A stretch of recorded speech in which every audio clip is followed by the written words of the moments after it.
Hi, this is Shane Nelson, and this video is really for the students I was working with from Balzac Lycée in Paris.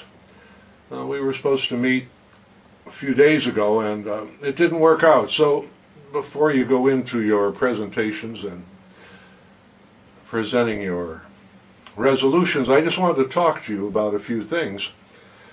Now, first of all, you probably know in ancient times, orators were considered the most dangerous people on the planet because they have, in fact, tremendous power.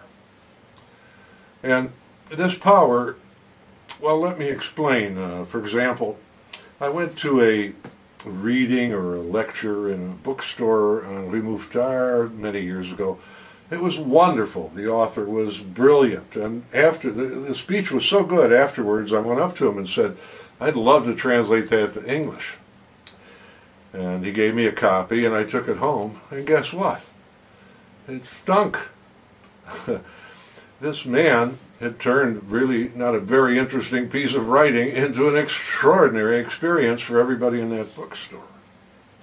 So what this means is that the words on the page are just the music, like written music used by a piano player. And they're flat compared to what they will turn into in the hands of an orator. So your resolution on the paper is just a beginning, just a kind of hint of what can happen when you bring the words to life with a little oration, with a little skill. Now, the first thing I talked to you about, and I'd like to repeat again, and that is look at each sentence and find out where the emphasis goes and give it some emphasis. This will help your listener immensely understand what you're talking about and grasp the principles behind your resolution or whatever you're reading. And so let me give you an example. I suggested to Cecile that she present you with a speech by Churchill, the famous speech, Blood, Sweat, and Tears, which is a misquote. It wasn't quite that. Well, here's what I mean. I'm going to read just a line or two from that without any emphasis. Just read it like most people read stuff, okay? I would say to the House, as I said to those who have joined the government, I have nothing to offer but blood, toil, tears, and sweat. We have before us an ordeal of the most grievous kind. We have before us many, many long months of struggle and suffering. Well, you see, that's flat. I even put a little emphasis in there because that's natural, but that's how a lot of people read, and I think that's how a lot of your competition in this event are going to be reading. Now, one, you've got to emphasize the key words. Now, you can emphasize two ways. One, by raising the tone, that's fine. Or two, by lengthening the word. Another trick used by orators to emphasize or to underline. That's fine. So find each key word or the two or three key words in each sentence and bring them out so that the listener really understands much better the meaning of the sentence. So that's part of it. We talked about that the last time, and I think most of the people at the meeting grasped it because I saw you were applying it rather quickly. But now the second thing I'd like to talk about is the emotional contents of words. I remember, for example, one of you reading a piece, shocked by something or other. Shocked, right? Yeah.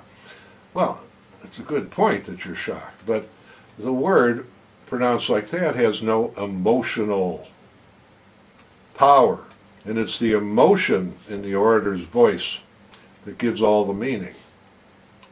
The studies have shown that up to 30% of what you transmit when you're talking is not transmitted by the words. What is transmitting the meaning? The tone of voice. And the tone of voice means the emotion that's put into it. All right, now let's look at this text again by Churchill, and let's just look at these four words and see what we can do with them: blood, toil, tears, and sweat. If I read them like that, well, so what? Blood, toil, tears, and sweat, right? But now, I have nothing to offer but blood, toil, tears, and sweat. Now there what I've tried to do is to put the appropriate emotion with each word.